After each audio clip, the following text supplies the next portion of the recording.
High, আমি অনিশা। তো বিয়ের প্রত্যেকটা মুহূর্তের ভিডিও তো আমি শেয়ার করেছি।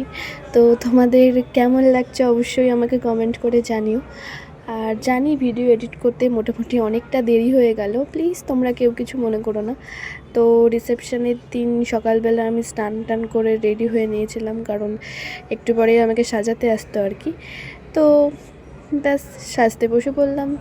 তো আমার ফাইনাল লুকটা তোমাদের কেমন লাগছে অবশ্যই জানিও। আমার তো বেশ পছন্দ হয়েছে, তাও তোমাদের কেমন লাগছে অবশ্যই জানিও। বিয়ের দিন আর রিসেপশনের দিনের লুক সম্পূর্ণ আলাদা।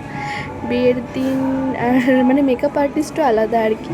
তোমাদের কোন লুকটা পছন্দ হয়েছে বেশি সেটা জানিও। আমার তো বেশ দুটোই পছন্দ হয়েছে।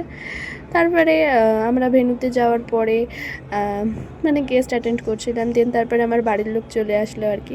আর আমি হচ্ছে না এলইডির সামনে এই যে আমাদের বিয়ের ভিডিওটা চলছিল এটা দেখছিলাম। তার কিছুক্ষণ পরে আমার বাড়ির লোকেরা চলে যাচ্ছিলো, তাই ওদের যাচ্ছিলাম নিচে দিতে। আর এই ভারী লেহেঙ্গাটা পরে আমি জাস্ট চাগাতে পারছিলাম না আর কি, তাও যাচ্ছিলাম, কারণ একাত্তর তো দিতেই হবে না। তো এগুলোই আমার বাড়ির লোক বিয়ের ভিডিওতেও নিশ্চয়ই দেখেছো। এই যে আমার জেঠি মামা, এই যে আমার দিদির ছেলে, এই যে আমার দিদি, হ্যাঁ সবাইকে নিশ্চয়ই আগের ভিডিওতেও অনেকটা দেখেছো। তারপরে ওই যে লেহেঙ্গাটা ধরে একটু হেল্প করছিল আর কি। তারপরে গিয়ে আমরা হচ্ছে আবার ফটোশ্যুট করছিলাম, কারণ এই দিনটা না আর ফিরে আসবে না।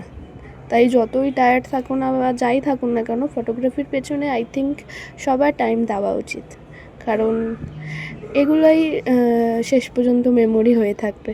তারপরে ফটোশ্যুট কমপ্লিট করে আমরা চলে গিয়েছিলাম খেতে। এই যে, আর সত্যি বলতে নিজের বিয়েতে একটা বড় আক্ষেপ, কারণ ঠিকঠাক করে খাওয়া যায় না, না বিয়ের দিনে ঠিক করে আমি খেতে পেরেছি না রিসেপশনের দিনে। এই যে কী মেনু হয়েছে একটু দেখিয়ে দিলাম। তারপরে এই যে গিফট আমাদের কিভাবে নিয়ে যাওয়া হচ্ছে দেখো, কারণ বাড়ির থেকে ভেন্যু জাস্ট একটুখানি দূরে ছিল, তাও এইভাবে নিয়ে যাওয়া হচ্ছে। তারপরে রাত তখন 3টে বাজে, তখনও দেখো মেকআপ এত সুন্দর ছিল তো কী বলবো।